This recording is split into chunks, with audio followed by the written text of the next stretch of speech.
Y el grupo que estaba aquí, las 6, Rubén, Rafa y Alex, nos ponemos con ellas y cogemos un peto.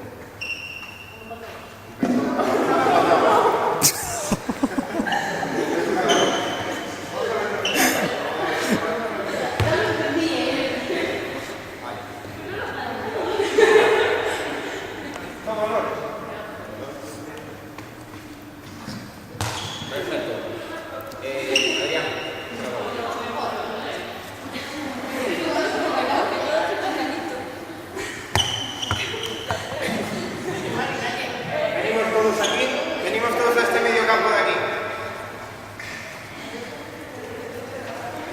Vamos a hacer posesión de balón, equipo de petos contra equipo sin petos y el señor que será comodín. Al rojo, diferente, 9 contra 9, vamos a comodín.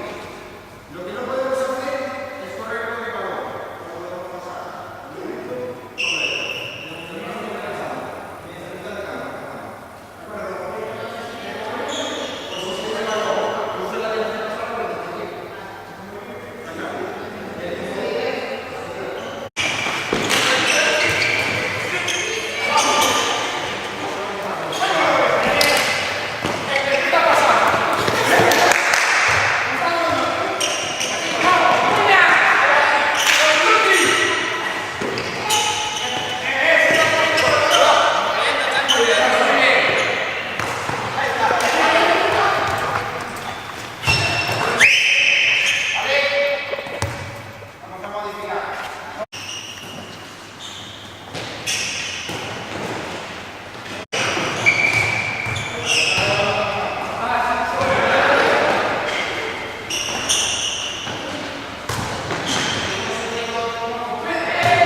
Por ahí al lado.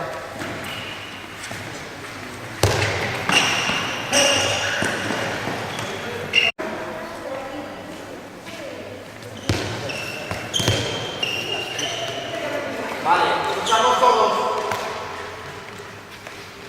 De uno en uno, vamos a lanzar el darle al cono. El que le dé al cono, coge, tiene allí 2 papelitos con estiramientos, vamos y estiramos. ¿De acuerdo?